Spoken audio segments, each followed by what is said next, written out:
नमस्कार, आप देख रहे हैं डायनामाइट न्यूज और मैं हूं आप सभी के साथ कृतिका। मध्य पूर्व में जारी तनाव अब एक ऐसे मोड़ पर पहुंच गया है जिसने पूरी दुनिया की चिंता बढ़ा दी है। जी हां, ईरान और अमेरिका के बीच टकराव लगातार गहराता जा रहा है। इसी बीच खबर है कि ईरान ने बहरीन और कुवैत में मौजूद अमेरिकी सैन्य ठिकानों को निशाना बनाते हुए बड़े पैमाने पर जवाबी हमले किए हैं। इतना ही नहीं, इन हमलों में सबसे ज्यादा चर्चा बहरीन में स्थित अमेरिकी नौसेना के यूएस 5th फ्लीट मुख्यालय की हो रही है। ये अमेरिका के सबसे महत्वपूर्ण सैन्य ठिकानों में से एक माना जाता है, जहां से पूरे फारस की खाड़ी, अरब सागर और लाल सागर क्षेत्र में अमेरिकी नौसेना की गतिविधियों का संचालन किया जाता है। रिपोर्ट्स की माने तो ईरान ने मिसाइलों और ड्रोन के जरिए कई अमेरिकी ठिकानों को निशाना बनाने की कोशिश करी है। हालांकि इन हमलों से कितना नुकसान हुआ है, इसकी आधिकारिक पुष्टि अभी तक नहीं हुई है।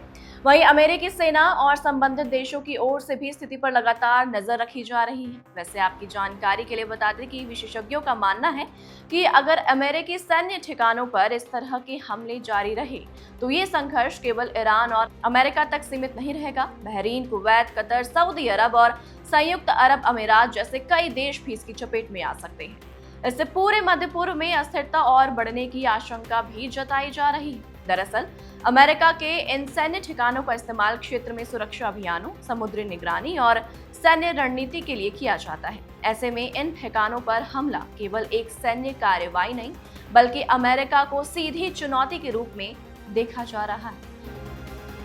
वैसे दूसरी ओर देखा जाए तो अमेरिका ने भी साफ संकेत दे दिए हैं कि यदि उसके सैनिकों या सैन्य ठिकानों को गंभीर नुकसान पहुंचता है तो वो इसका जवाब देने से पीछे नहीं हटेगा। ऐसे में पूरी दुनिया की नजर अब वॉशिंगटन और तेहरान के अगले कदम पर टिकी हुई है। इस बढ़ते तनाव का असर वैश्विक अर्थव्यवस्था पर भी दिखने लगा है। जी हाँ दोस्तों, कच्चे तेल की कीमतों में उतार चढ़ाव देखा जा रहा है, जबकि अंतर्राष्ट्रीय बाजारों में भी निवेशकों की चिंता और बढ़ गई है। यदि ये संघर्ष और बढ़ता है तो इसका असर ऊर्जा आपूर्ति, व्यापार और वैश्विक बाजारों पर भी पड़ सकता है।